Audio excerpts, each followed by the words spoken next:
So I'll take an inside tie with a left leg lead here. I'll take that. I'll take, get into this elbow in here.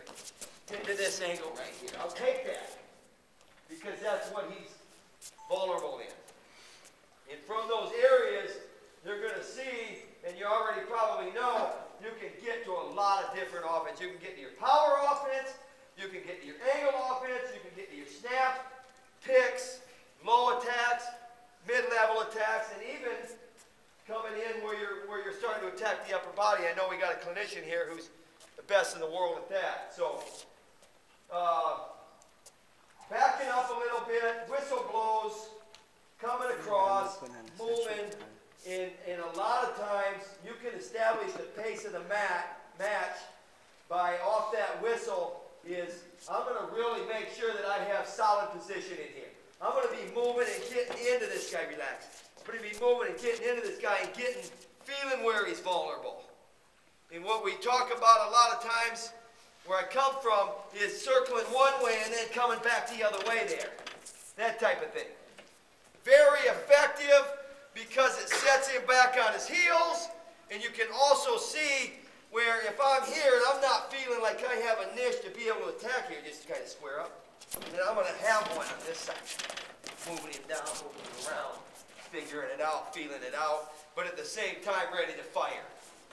We're not going into this, working our way into it. I'm going to wrestle him for a minute and then see how it feels, that type of thing. If I got a really explosive guy, a guy that can hit blast doubles and those type of things, then I'm going to really pay attention to that scouting report and make sure that I'm ready for that kind of attack, but I'm not working my way into it.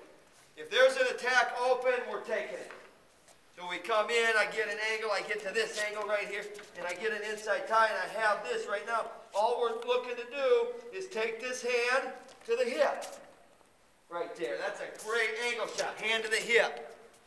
My hand to my hip. And just stepping in there. Look at what we've opened up in here.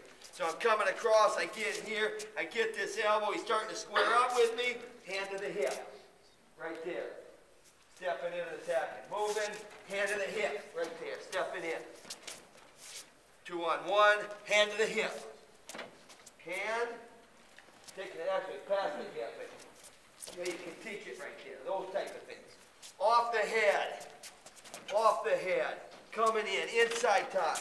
He squares up and he comes to this tie right here. Now we got power offense coming. Now we got power offense coming. Change levels, your basics, whatever. You got double, he posts. I got doubles coming. I got high crotches coming. I got near arm far legs coming. Setting him up, putting him back on his heels. Getting to where I can blow through him in there. Anytime we get to a finish position in here, where we've penetrated, we're not reaching with our arms. I'm not doing this. I'm not doing this. I'm not doing... Just sprawl. Not doing this where I'm reaching with my hand there. We're pushing our hands to the attack with our hips. That's important. When you get here and you bring this to this position, I'm pushing my leg attack and my hands through his body with my hips right here. That way. Tight through him.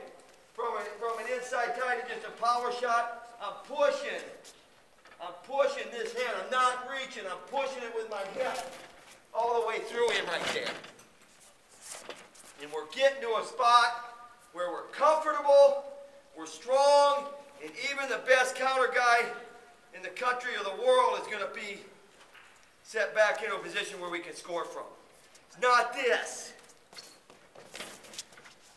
It's, if I'm going to my knees, it's this type of stuff.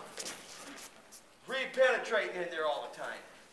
Getting in there. If I'm going to a near arm far leg in here, I get here, he sprawls, I'm into him. I'm into him right here. Always attacking. Getting the back work, get my hands locked, hips underneath. And probably the thing that's most irritating to most coaches in here is you get a guy, he gets to a good shot, the guy drops his hips, we lose our locks, and then we're fighting from here. All right? We get our hands locked. Great drill right here. keep your hands locked, let him, so you get your athlete in here, you get him with his hands locked, and then you let him go to town on him. Get your head to the mat, get you to blow your lock, get you to post, get you to bring your elbows down, whatever he can do to move me out of position. And if we can stay here and maintain and just wrestle into it, I'm going to stand my knees, go ahead. I'm going to stand my knees in here and build from here, right there. I'm going to be okay, and I can beat him. Okay? What happens a lot of times is when you're in there, and your young people get in there, they're wrestling, head gets thrown to the outside, whatever. So we learn from that drill how to maintain and build and continue to get in a better position